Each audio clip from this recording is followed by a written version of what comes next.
নমস্কার, math learning YouTube চ্যানেলে সবাইকে স্বাগত জানাই। আজকে আমরা সপ্তম শ্রেণীর নিজে করি 1.1-এর অঙ্কগুলো নিয়ে আলোচনা করব। তাহলে একের দাগের অঙ্কটা কি বলেছে? 1 টাকার 1/2 অংশ সমান কত পয়সা। এই অঙ্কটা কিভাবে হিসাব করব আমি সেটা দেখাচ্ছি। এটা মুখে মুখেও হিসাব করা যায় যে 1 টাকার 1/2 অর্থাৎ অর্ধেক অংশ। 1 টাকার অর্ধেক আমরা জানি 50 পয়সা হয়। এটা আমরা হিসাব কিভাবে করব সেটা আমি দেখিয়ে দিচ্ছি। তাহলে বলেছে 1 টাকার 1/2 অংশ সমান কত পয়সা হবে।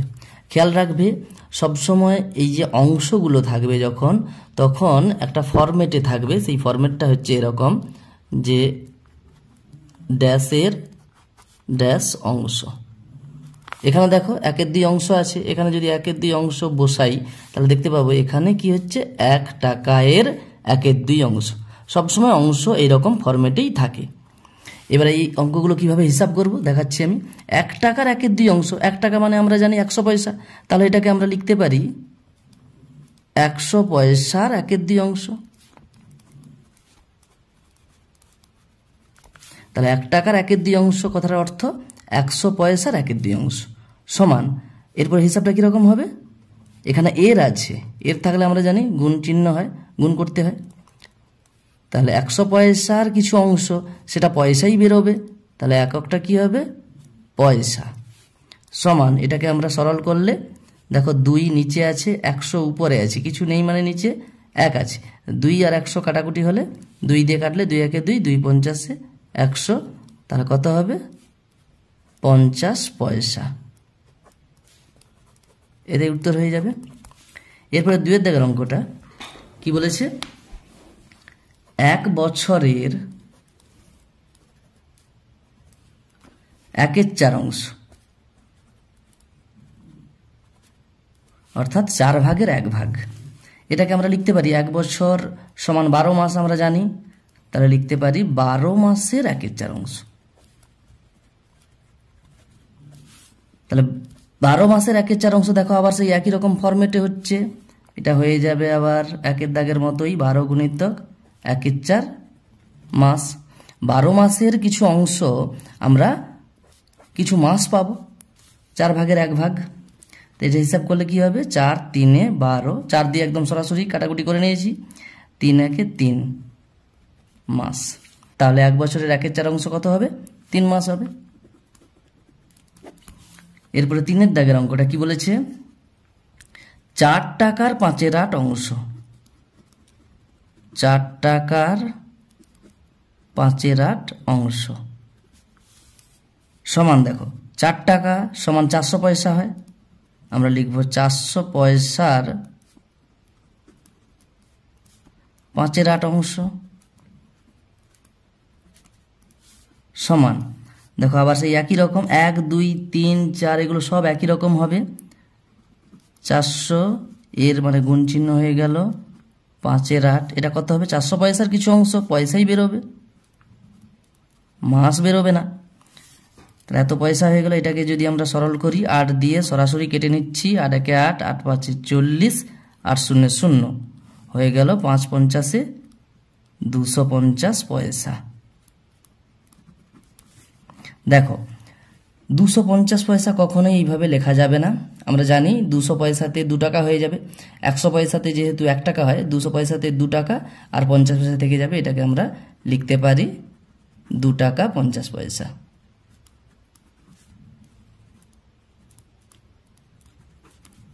এটাই উত্তর হয়ে যাবে। এরপরে 4 দাগের অঙ্কটা কি বলেছে? 4 দাগের অঙ্কটা বলেছে 2 কিলোগ্রামের 1/5 অংশ। 2 কিলোগ্রামের 1/5 অংশ তার মানে 2 কিলোগ্রামের 5 ভাগের 1 ভাগ। সেই দেখো একই ফরম্যাট, আমরা 2 কিলোগ্রামটাকে 2000 গ্রাম লিখতে পারি। আমরা জানি 1 কেজি সমান 1000 গ্রাম, তাহলে 2 কেজি সমান 2000 গ্রাম। তাহলে 2 কিলোগ্রামের 1/5 অংশ সমান 2000 গ্রামের 1/5 অংশ সমান একই রকম অঙ্কগুলো এত গ্রাম হবে। 2000 গ্রামের কিছু অংশ গ্রাম বেরোবে নাকি টাকা পয়সা বেরোবে? গ্রাম বেরোবে। তাহলে আমরা এটা যদি কাটাকুটি করি 5 দিয়ে, 5 একে 5, এর নিচে কিছু নেই মানে 1 আছে, 5 দিয়ে কাটলে 5 একে 5, 5 4 20, 5 0 0, 5 0 0, এই করে হয়ে যাবে 400 গ্রাম। এটাই উত্তর হয়ে যাবে। এরপরে পরের পৃষ্ঠাতে যাচ্ছি। 5 দাগের অঙ্কটা কি বলেছে? 5 লিটার 2 ডেসিলিটারের 1/2 অংশ। 5 লিটার 2 ডেসিলিটার 2 ডেসিলিটারের 1/2 অংশ অর্থাৎ অর্ধেক অংশ কত হবে? দেখো, ক্লাস 6-এ আমাদের মেট্রিক পদ্ধতিতে আমরা এই লিটার থেকে ডেসিলিটারে যাওয়া বা ডেসিলিটার থেকে লিটারে যাওয়া আমরা এগুলো শিখে গেছি। এখানে আমরা 5 লিটার 2 ডেসিলিটার সমান কত ডেসিলিটার হবে সেটা আমরা পেরে যাব। ছিল সেখানে ক্লাস 6-এ আমরা যেটা শিখে গেছি, kilolitre, hectolitre, decalitre, litre, decilitre, centilitre, millilitre. দেখো 5 লিটার 2 ডেসিলিটার, লিটারকে ডেসিলিটারে নিয়ে যাব। লিটারকে ডেসিলিটার নিয়ে যেতে গেলে আমরা উপর থেকে নিচের দিকে যাচ্ছি, তার মানে গুণ হবে 5 লিটার, একে কত দিয়ে গুণ করব? 1 আর একটা 0 অর্থাৎ 10 দিয়ে গুণ করব, তবে গিয়ে লিটার থেকে ডেসিলিটার হয়ে যাবে। তাহলে 5কে 10 দিয়ে গুণ করলে 5 10 50, 5 লিটারটা 50 ডেসিলিটার হয়ে গেল। আর এখানে 2 ডেসিলিটার ছিল, তাহলে 50 আর 2 52 ডেসিলিটার হয়ে যাবে। 52 ডেসিলিটার। তাহলে 5 লিটার 2 ডেসিলিটার সমান কত বেরোবে? 52 ডেসিলিটার। তো 52 ডেসিলিটারের 1/2 অংশ হয়ে যাবে। এই হিসাবটা আরও সহজে হয় যদি আমরা এইভাবে উপর নিচে না লিখে আমরা যদি পাশাপাশি লিখি, তাতেও খুব সহজেই হয়ে যায়। আচ্ছা, 52 ডেসিলিটারের 1/2 অংশ সমান, তাহলে আবার আগের মতো 1 থেকে 4 পর্যন্ত যেভাবে অঙ্কগুলো করেছিলাম, 52 গুণিতক 1/2 ডেসিলিটার বেরোবে, সমান, দেখো কাটাকুটি যদি করি 2 26-এ 52 হয়ে যাবে 26 ডেসিলিটার। এটাই উত্তর হয়ে যাবে। সরি, এবার 26 ডেসিলিটারকে আমরা লিখতে পারি 2 লিটার 6 ডেসিলিটার। একই রকমভাবে এটা আমি এইভাবে উপর নিচে বসিয়ে হিসাবটা আমি 10 দিয়ে গুণ করে টোরে বললাম। এরপর দেখো, আমি যে বলছি যে বাম দিক থেকে ডান দিকে যদি পরপর এটাকে যদি বসাই, তাতে আরো সহজে হয়ে যায়। কিভাবে? Kilolitre, hectolitre, decalitre, litre, decilitre, centilitre, millilitre. এখানে আমার জায়গা নেই, তাই আমি ডান দিকে লিখতে পারলাম না। এইভাবে যদি লিখতাম, এবার দেখো 5 লিটার 2 ডেসিলিটার বলেছে, যে যার ঘরে বসিয়ে দাও। 5 লিটার বলেছে, লিটারের ঘরে 5 বসিয়ে দাও, লিটারের ঘরে 5। 2 ডেসিলিটার বলেছে, তাহলে ডেসিলিটারের ঘরে 2 বসিয়ে দাও। এবার দেখো কত হয়েছে, 5 আর 2, 5 10 2 52। কি হবে? শেষের যেটা আছে ডান দিকের ঘরে যে সংখ্যাটা আছে তার সোজা যেটা লেখা আছে ডেসিলিটার লেখা আছে, তাহলে হয়ে যাবে 5 10 2 52 ডেসিলিটার। এইভাবে আমরা সরাসরি 5 লিটার 2 ডেসিলিটারকে 52 ডেসিলিটার হিসাব করে নিতে পারি। একই রকমভাবে যখন এখানে আমার উত্তর বেরিয়েছিল 26 ডেসিলিটার, তাহলে এটা হয়েছিল কত? 26, তবে গিয়ে এটা কি 26 ডেসিলিটার, তাহলে হয়ে যাবে 2 লিটার 6 ডেসিলিটার। সহজে এইভাবে আমরা মেট্রিক পদ্ধতিটা এইভাবে হিসাব করতে পারি। এরপর দেখো 6 দাগের অঙ্কটা।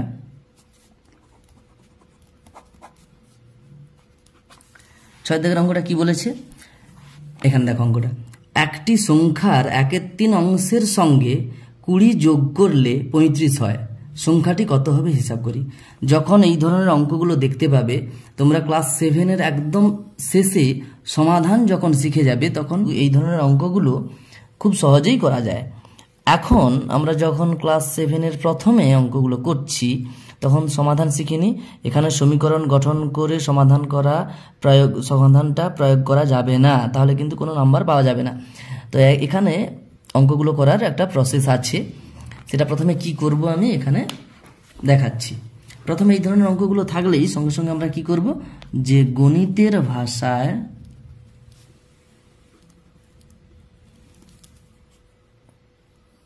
সমস্যাটি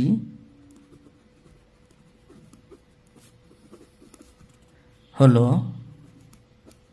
গণিতের ভাষায় সমস্যাটা কি বলেছে এখানে এবারে সমস্যাটা আমরা তৈরি করব কিভাবে। এখানে বলছে দেখো, একটি সংখ্যার 1/3 অংশের সঙ্গে, আমরা জানি একটি সংখ্যার 1/3 অংশ, এর কথাটা থাকলে কি হয়, গুণ হয়।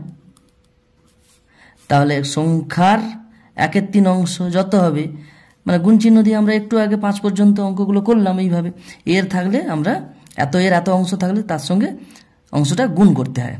তো এতর সঙ্গে কি করতে হবে, 20 যোগ করলে 35 পাবো। তাহলে গণিতের ভাষায় সমস্যাটা আমাদের এরকম তৈরি হয়ে গেছে। একটু খেয়াল করো, এটাকে এবারে বুঝবো আমরা। অতএব দিয়ে যাব, কিভাবে বুঝবো দেখো, এটার সঙ্গে এটা প্রথমে কি হবে, এটা গুণ আছে যোগ আছে, প্রথমে গুণটা করতে হবে। আমরা জানি সরল করার নিয়মে গুণ আর যোগ থাকলে আগে গুণের কাজ করতে হয়। তো বদমাস যে নিয়মটা আছে BODMAS, এই সরল করার এই নিয়মের ক্ষেত্রে মাল্টিপ্লিকেশন অর্থাৎ গুণটা আগে আসে, অ্যাডিশন অর্থাৎ যোগের থেকে গুণটা আগে আসে। তো গুণের কাজটা আগে করব। তো এখানে সংখ্যাটা যেহেতু নেই, তাহলে গুণটা কত পাবো জানি না, তাহলে এখানে গুণ করলে একটা সংখ্যা তো পাবোই। তো এর সঙ্গে 20 যোগ করলে 35 হয়। আচ্ছা এখন বলো, এখানে কতর সঙ্গে 20 যোগ করলে 35 হয়, 15-র সঙ্গে 20 যোগ করলে 35 হয়। সেই 15টা কোথা থেকে পাবো না, 35 থেকে 20 বাদ দিলেই আমরা 15 পাই। তাহলে এটা কত হবে, লিখতে পারি আমরা, অতএব এই যে সংখ্যাটা হবে এটা কত হবে, 35 থেকে 20 বাদ দিলে যেটা হয় অর্থাৎ 15। 35 থেকে 20 বাদ দিলে 15 হয়, তাহলে এটা 15 হবে। 15 + 20 = 35 মিলে যাচ্ছে। তাহলে এটা কত হবে, 15। এবারে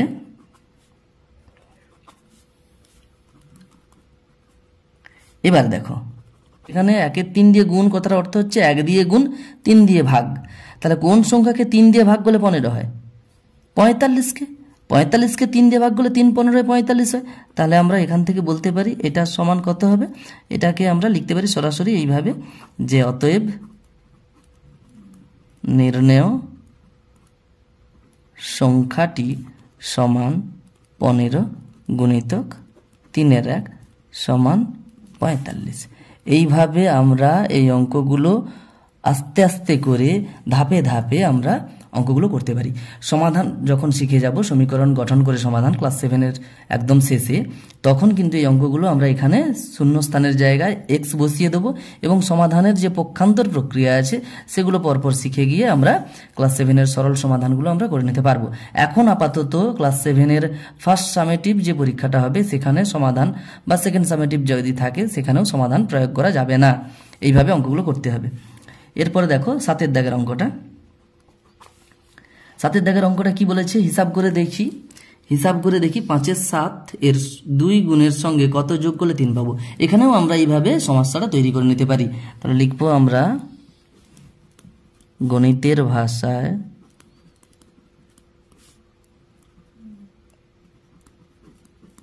সমস্যাটি হলো, কিরকম আছে, 5-এর 7 এর 2 গুণের সঙ্গে, তাহলে 5-এর 7 এর 2 গুণ, 5-এর 7 এর 2 গুণ কথার অর্থ কি, 5-এর 7 গুণিতক 2, এর সঙ্গে কত যোগ করলে, কত জানি না, সেটাকে শূন্যস্থান দিয়ে আমরা লিখে নিচ্ছি, কত যোগ করলে, এর সঙ্গে কত যোগ করলে 3 পাবো। খেয়াল করে দেখো, প্রথমে এখানে কি আছে, গুণ আছে যোগ আছে, প্রথমে গুণ করতে হয় তারপরে যোগ করতে হয়। তো এটা গুণ করে দেখব কত হয়। আমরা লিখতে পারি অতএব 2 5 10, 10-এর 7, 10-এর সাথে 10-এর 7-এর সাথে কত যোগ করলে 3 পাবো, এটা আমাদের বের করতে বলেছে। এখন দেখো আমরা এটাকে যদি আমরা একটু সংখ্যাটাকে পূর্ণ সংখ্যা এবং সরল ছোট সংখ্যা করে নিই, তাহলে এটা প্লাস এটা, ধরো 2 যুক্ত ড্যাশ সমান 5, তাহলে 2-এর সঙ্গে কত যোগ করলে 5 পাবো, 2-এর সঙ্গে 3 যোগ করলে 5 হয়। কি করে পাই আমরা 3টা, না 5 থেকে 2 বাদ দিয়ে দিলে, তাহলে এটা থেকে এটা বাদ দিয়ে দাও, এটা পেয়ে যাবে। একই রকমভাবে দেখো 2 যুক্ত 3 সমান 5 হয়, তো 3টা কোথা থেকে পেয়েছি, 5 থেকে 2 বাদ দিয়ে দাও, সমান কত হয় 3, তো 2 যুক্ত 3, 2-এর সঙ্গে 3 যোগ করলে 5 হয়, এটা বিযুক্ত এটা, তাহলে এটা থেকে এটা বাদ দিয়ে দাও। অতএব আমরা বলে দেব যে নির্ণেয় সংখ্যাটি সমান 3 বিযুক্ত 10-এর 7। এবারে ভগ্নাংশের আমরা বিয়োগ করব, হরগুলো লসাগু করতে হয়, আর পূর্ণ সংখ্যা থাকলে খুব সহজেই হয়ে যায়। 7 3 21 সরাসরি গুণ করবো, 7 3 21, 21 থেকে এখানে যেহেতু নিচে কিছু নেই অর্থাৎ হরে 1 আছে, তো 7 3 21 বিযুক্ত 10, 21 থেকে 10 বাদ দিলে 11 হয়, 11 7 করে দিলেই হয়ে যায়। আমরা ডিটেলে করছি, 1 7 লসাগু 7, 1 7 7, 7 3 21 একই আসবে, 7 1 7, 1 10 10। তোমরা ক্লাস 5-এ ভগ্নাংশের বিয়োগটা শিখে নিয়েছো। 21 থেকে 10 বাদ দিলে 11 7। এটা অপ্রকৃত ভগ্নাংশ, যদি দেখা যায় লবটা হরের থেকে বেশি হচ্ছে, তাহলে এখানে অপ্রকৃত ভগ্নাংশ হলে আমরা সেটাকে মিশ্র ভগ্নাংশে পরিণত করে দেবো। অর্থাৎ উপরে বেশি নিচে কম, এটা তো ভাগ চিহ্ন, উপরে বেশি নিচে কম থাকলে ভাগ করতে হবে, ভাগ করে আমরা মিশ্র ভগ্নাংশে পরিণত করব। কিভাবে, এইভাবে 7 1 7, 11 ভাজিতক 7, 11কে 7 দিয়ে ভাগ করছি, 7 1 7 বিয়োগ করলে 4 হলো। ভাগফলটা পূর্ণে যাবে, ভাগশেষ উপরে যাবে, নিচে যেটা ছিল সেটা থাকবে, এই করে আমরা পেয়ে গেলাম 1 পূর্ণ 4-এর 7। হয়ে গেল আমাদের উত্তর। এরপরে পরের পৃষ্ঠাতে যাচ্ছি।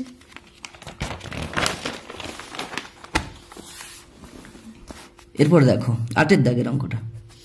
8-এর দাগের অঙ্কটা কি বলেছে, 5-এর 7-এর সঙ্গে কত গুণ করলে 4 পাবো। দেখো গণিতের ভাষায় যদি আমরা একই রকম ভাবে সমস্যাটা তৈরি করি, গণিতের ভাষায় সমস্যাটি হলো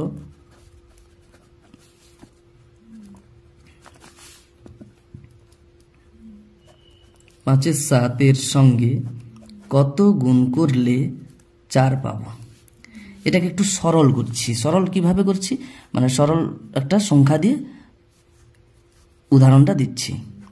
দেখো আমি এখানে লিখলাম 3 গুণিতক ড্যাশ, দেখো এটা গুণিতক ড্যাশ আছে, 3 গুণিতক ড্যাশ সমান বলছি 12। 3-এর সঙ্গে কত গুণ করলে 12 হয়, 3 4 12 হয়। এই 4টা কোথা থেকে পাচ্ছি, না 12কে 3 দিয়ে ভাগ করে দিলেই, 12কে 3 দিয়ে ভাগ করে দাও 4 পেয়ে যাব। তাহলে এখানে কি হবে, এটা ভাজিতক এটা ভাজিতক এটা করে দাও, এটা পেয়ে যাব। তাহলে অতএব আমরা বলবো কি, নির্ণেয় সংখ্যাটি সমান, তাহলে এটা ভাজিতক 5-এর 7। এবারে ক্লাস 6-এ আমরা ভগ্নাংশের ভাগ আমরা শিখে গেছি। কি করেছিলাম, এখানে 4 আছে পূর্ণ সংখ্যা, কিছু নেই, নিচে হরে কত আছে 1 আছে, তাহলে 4/1। এই ভাগ থাকলে কি করতে হয়, ভগ্নাংশের ভাগ এটাকে গুণ করে দিতে হয়। গুণ করে দেওয়ার পরে ভাগ চিহ্নটাকে গুণ চিহ্ন করে ওর পরে যে ভগ্নাংশটা আছে সেটাকে উল্টে দিতে হয়, অর্থাৎ লবটা চলে যাবে হরে, হরটা চলে যাবে লবে, অর্থাৎ অন্য নিয়ে নিতে হয়। তো এবারে আমরা ভগ্নাংশের গুণ আমরা জানি, কাটাকুটি করতে হয় উপরেরগুলোর সঙ্গে নিচেরগুলোর। এখানে দেখো কাটাকুটি যাচ্ছে না, তাহলে কি করব, সরল করে নেবো। 4 7 28, উপরে উপরে গুণ করে উপরে বসাবো, নিচে নিচে গুণ করে নিচে বসাবো। তাহলে এবার দেখো একটু আগে বলেছিলাম যে অপ্রকৃত ভগ্নাংশ অর্থাৎ উপরে বেশি নিচে কম, লবে বেশি আছে হরে কম আছে, তাহলে আমরা কি করব, মিশ্র ভগ্নাংশ অর্থাৎ ভাগ করব। 5 5 25 বিয়োগ করলে কত হচ্ছে 3, তাহলে ভাগ ফলে আছে 5, 5 পূর্ণ, ভাগশেষটা উপরে চলে যাবে 3-এর 5, নিচে যেটা ছিল সেটাই থাকবে, 5 পূর্ণ 3-এর 5।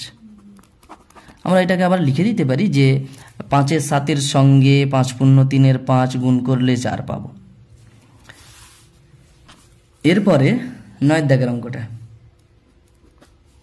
9-এর দাগের অঙ্কটা কি বলেছে, এখানে দেখো একটু এই অঙ্কগুলো একটু খেয়াল করে পড়তে হবে। এখানে দেখো কমা চিহ্ন দিয়ে আর ও চিহ্ন দিয়ে সংখ্যাগুলোকে আলাদা করেছে। 2 এর 3 একটা সংখ্যা, কমা চিহ্ন দেওয়া আছে। 4 এর 5 আর একটা সংখ্যা, ও 2 এর 3 গুণিতক 4 এর 5, এটা একটা সংখ্যা, এটা একটা সংখ্যা। তাহলে একটা, দুটো, এই যে একটা, তিনটা, এই তিনটা সংখ্যা, এদের মধ্যে কি বলেছে কোনটি সবচেয়ে ছোট হিসাব করে দেখি। তো দেখো 2 এর 3 আছে, তারপরে আছে 4 এর 5, তারপরে আছে 2 এর 3 গুণিতক 4 এর 5। একটু খেয়াল করে দেখো 2 এর 3 গুণিতক 4 এর 5, এটাকে যদি আমরা হিসাব করি এইভাবে, যে ভগ্নাংশের গুণ থাকলে আমরা কাটাকুটি করে নিই, উপরেরগুলোর সঙ্গে নিচেরগুলোর আমরা কাটবো, এখানে কাটাকুটি যাচ্ছে না, তাহলে উপরে উপরে গুণ করে উপরে বসাবো 2 4 8, নিচে নিচে গুণ করে নিচে বসাবো, 8 এর 15 হচ্ছে। এবারে 2 এর 3, 4 এর 5, 8 এর 15, এই তিনটে ভগ্নাংশের মধ্যে কোনটি ছোট এটা হিসাব করতে বলেছে। আমরা জানি ভগ্নাংশের ছোট বড় হিসাব করতে গেলে হরগুলোকে একই করতে হয়, তাহলে একই হর বিশিষ্ট করতে হবে। 3 5 15 তো আলাদা আলাদা আছে, একই নেই, তো 3 5 15 লসাগু করতে হয়। 3 5 15, তোমরা সবাই লসাগু গসাগু জানো, ক্লাস 5-এ শিখে নিয়েছো। লসাগু করলে আমরা এইরকম পাবো যে 3 1 3, 5 করতে 5, 3 5 15, তারপরে দেখো 5 দিয়ে 1 করতে 1, 5 1 5, 5 1 5, এই করে লসাগু হচ্ছে কত 3 গুণিতক 5 সমান 15। তাহলে এই যে 2 এর 3 ছিল, 4 এর 5 ছিল আর 8 এর 15 ছিল, এদের সবার হরটাকে আমরা 15 করে নেব। তাহলে 2 এর 3 ছিল, এই 3টাকে আমরা 15 করব, এই লসাগুটা। 4 এর 5 ছিল, এটাকেও 15 করব, 5 যেটা ছিল, আর এটাও, এটা তো 15 আছেই, তো এইভাবে 15 থাকবে। এবার দেখো আমরা সমতুল্য ভগ্নাংশের যে নিয়মটা ক্লাস 5-এ শিখেছিলাম, যে নিচকেও যত দিয়ে গুণ করবো, অর্থাৎ হরকে যত দিয়ে গুণ করবো, লবকেও যদি তত দিয়ে গুণ করি, তাহলে ভগ্নাংশের মানের কোনো পরিবর্তন হয় না, অর্থাৎ সমতুল্য ভগ্নাংশটা পাওয়া যায়। 3 5 15, 2 5 10 সরাসরি লিখে দিতে পারি, আর এখানে আমরা গুণ করে দেখিয়েও দিতে পারি। একই রকমভাবে দেখো 5 ছিল, 15 হয়েছে, 5 3 15, তাহলে উপরেও একই দিয়ে গুণ করবো, 4 3 12, তবে গিয়ে ভগ্নাংশের মানটা একই থাকবে, অর্থাৎ সমতুল্য ভগ্নাংশ একটা পাবো। 2 এর 3 এর সমতুল্য ভগ্নাংশ একটা পেলাম 10 এর 15, 4 এর 5 এর সমতুল্য ভগ্নাংশ একটা পেলাম 12 এর 15। একই রকমভাবে এখানে যেহেতু একই আছে, তাহলে 15 1 এ 15, তাহলে নিচকে আমি যখন 1 দিয়ে গুণ করেছি, উপরে লবটাকেও 1 দিয়ে গুণ করতে হবে, হয়ে যাবে 8 এর 15। তাহলে দেখো 2 এর 3 যেটা ছিল সেটাই আসলে 10 এর 15, এইভাবে আমরা তিনটে পেয়ে গেছি। যখন একই হর হয়ে গেছে, উপরে যার অর্থাৎ লব যার ছোট, সে সবচেয়ে ছোট হবে। এখানে দেখো 10 আছে, 12 আছে, 8 আছে, সবচেয়ে ছোট কত হচ্ছে 8 হচ্ছে। সুতরাং এই 8 এর 15, অর্থাৎ 8 এর 15, এই পাশটা আমরা ধরবো না, কারণ এগুলোর মধ্যে বিচার করতে বলেনি, এগুলোর মধ্যে বিচার করতে বলেছে। এটাও আবার কিন্তু 2 এর 3 গুণিতক 4 এর 5, তো যেই তিনটের মধ্যে ছোট কোনটা হিসাব করতে বলেছে, সেই তিনটের মধ্যেই কিন্তু লিখতে হবে। তাহলে দেখতে পাচ্ছি আমরা এটা সবচেয়ে ছোট হচ্ছে, আমরা লিখবো অতএব কোনটি সবচেয়ে ছোট। তাহলে 2 এর 3 গুণিতক 4 এর 5 ভগ্নাংশটি সবচেয়ে ছোট। এরপরে 10 এর দাগের অঙ্কটা কি বলেছে,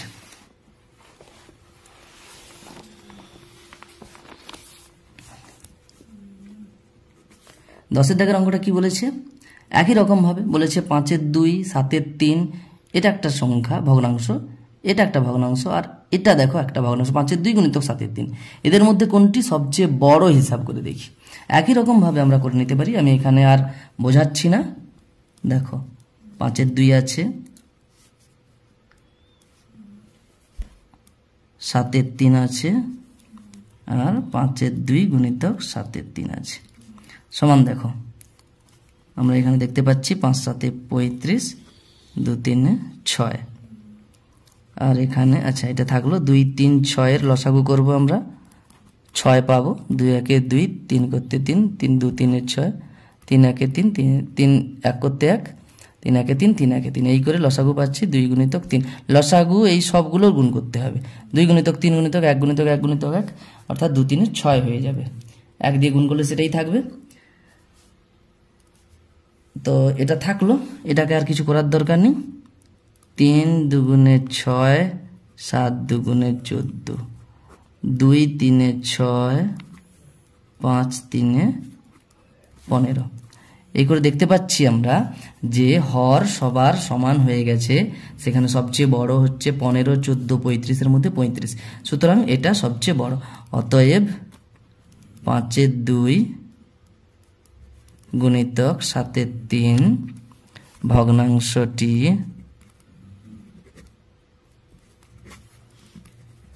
সবচেয়ে বড়। এরপরে পরের পৃষ্ঠা যাচ্ছি, 11 দাগের অঙ্ক। 11 দাগের অঙ্কটাতে কি বলেছে? একটি সংখ্যার 4 গুণ ও ওই সংখ্যাটির অর্ধেক যোগ করলে, মানে যেই সংখ্যার 4 গুণ করেছি সেই সংখ্যার আর অর্ধেকও নিতে হবে, নিয়ে তাদের যোগ করতে বলেছে। একটা সংখ্যার 4 গুণ ও ওই সংখ্যাটার অর্ধেক যোগ করে দিলে সংখ্যাটা 1/2 হয়। সংখ্যাটি কত হবে হিসাব করে দেখি। দেখো, এটাকেও আমরা গণিতের ভাষায় সেই যেমনভাবে আমরা 6 7 8 করেছিলাম সেইভাবে আমরা 11 দাগের অঙ্কটাও গণিতের ভাষায় সমস্যা তৈরি করব। গণিতের ভাষায়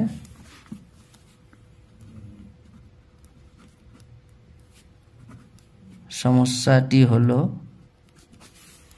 দেখো কি বলেছে, একটা সংখ্যা তার 4 গুণ করেছে, আবার তার অর্ধেকটাও নিয়েছে, অর্থাৎ অ্যাকচুয়াল তাকে 4.5 বার নিয়েছে, অর্থাৎ 4.5 গুণ করেছে। একটু হিসাব করে দেখবে, 4 গুণ তা আবার কি করেছে, সেই সংখ্যাটার অর্ধেক নিয়ে সেটাকে যোগ করেছে, তাহলে 4 গুণ আর অর্ধেক এই করে 4.5 গুণ হয়ে গেছে। সংখ্যাটার 4.5 গুণ করলে সংখ্যাটা কত হচ্ছে? 1/2 হচ্ছে। আমরা এইভাবে করে নিতে পারি সরাসরি, না হলে আমরা 4 গুণ করে আবার সেই সংখ্যাটার অর্ধেক, অর্থাৎ আমি আর একটু ডিটেলে করছি, একটা সংখ্যার 4 গুণ আর ওই সংখ্যাটার অর্ধেক, অর্ধেক কথার অর্থ কি, এর অর্ধেক 1/2। এই দুটোকে যোগ করে কত হয়েছে বলছে, সংখ্যাটা হয়েছে 1/2।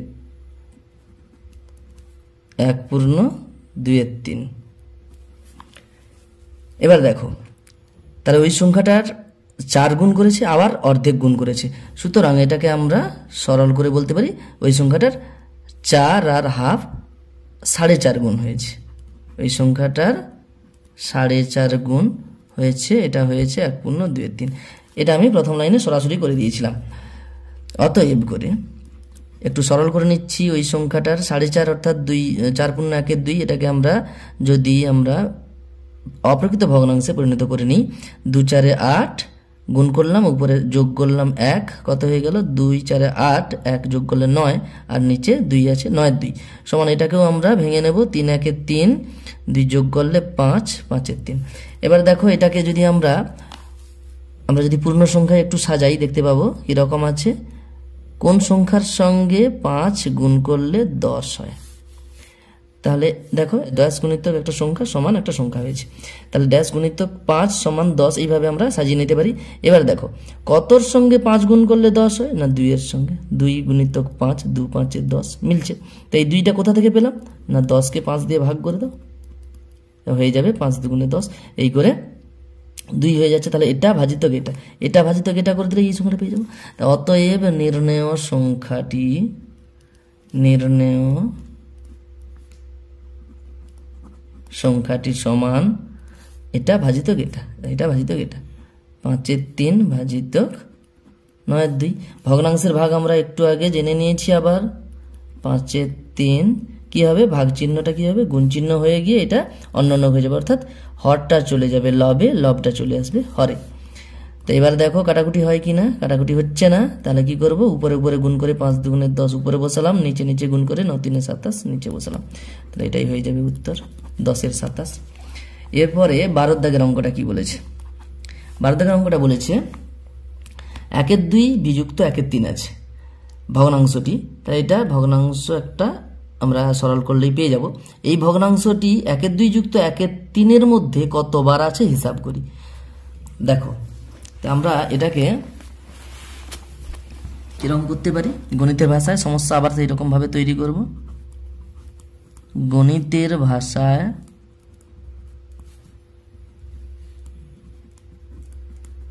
সমস্যাটি হলো 1/2 বিযুক্ত 1/3। এটা এই ভগ্নাংশের মধ্যে কতবার আছে আমি একটু উদাহরণ দিচ্ছি। আমি যদি বলি 5 15-র মধ্যে কতবার আছে, 15-র মধ্যে 3 বার আছে। 5 15-র মধ্যে কতবার আছে, 3 বার আছে। দেখো আমরা 5 আছে 15-র মধ্যে কতবার, মানে 5-এর কত গুণ হবে 15। এই হিসেবে 15কে 5 দিয়ে যদি আমরা ভাগ করে দিই তাহলে 3 পাবো, 3 বার আছে। এইভাবেই অঙ্কটা হয়। তাহলে আমরা গণিতের ভাষায় সমস্যাটা যদি তৈরি করি এইভাবেই, তাহলে এটা গুণিতক কত, মানে এটা কতবার হবে এই ভগ্নাংশটার মধ্যে। এইভাবে উদাহরণ দিয়ে একটু দেখে নিতে পারো। এটাকে আমি সরল করছি।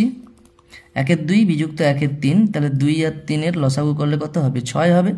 2 আর 3-এর লসাগু 6, 2 3-এ 6, 3 1-এ 3 হয়ে যাবে, বিযুক্ত 3 2 6, 2 1-এ 2, গুণিতক ড্যাশ সমান একই রকমভাবে দেখো 6 3, এখানে যোগ হয়ে যাবে, এখানে বিয়োগ চিহ্ন আছে, এখানে যোগ চিহ্ন আছে, যোগ হয়ে যাবে, নাহলে একই রকম আছে, সমান তাহলে 1/6 সমান নয়, এখানে আমরা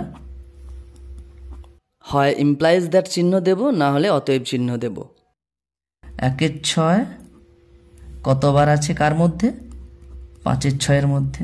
আমরা এমনিই দেখতে পাচ্ছি 1/6 5/6-এর মধ্যে 5 বার আছে, সেটা আমরা এখানে দেখতে পাচ্ছি যে কি করছিলাম, যে 15কে 5 দিয়ে ভাগ করলে 3 পেয়ে যাচ্ছিলাম। 5 15-এর মধ্যে কতবার আছে না 15 ভাজিতক 5, অর্থাৎ এটা ভাজিতক এটা, তাহলে এটা ভাজিতক এটা করব। অতএব নির্ণয় উত্তর, এখানে উত্তর লিখছি, অর্থাৎ বার সংখ্যাটা কতবার আছে সেটা পাবো। কত হবে, এটা ভাজিতক এটা, 5/6 ভাজিতক 1/6। ভগ্নাংশের ভাগ একটু আগে আমরা আবার করছিলাম, তাহলে ভাগ চিহ্নটাকে গুণ চিহ্ন দিয়ে ওর পরে যে ভগ্নাংশটা আছে সেটাকে উল্টে দিতে হবে, অর্থাৎ অন্যন্যকটা লিখতে হবে। তাহলে 1/6-এর অন্যন্যক 6-এর 1, লবটা হরে চলে যাবে, হরটা লবে চলে আসবে। এবার দেখো উপরে 6 নিচে 6 কাটাকুটি হয়ে গেল, অর্থাৎ 6 দিয়ে 6-কে 6 6-কে 6 কেটে নিলাম। এবারে আমরা 5-একে 5 উপরে লিখবো, নিচে 1-একে 1, আর বসানোর দরকার নেই, হয়ে যাবে 5। আমরা এটাকে উত্তর হিসেবে উত্তর করে এভাবে লিখতে পারি যে 1/2 মাইনাস 1/3 ভগ্নাংশটি 1/2 যুক্ত 1/3-এর মধ্যে 5 বার আছে।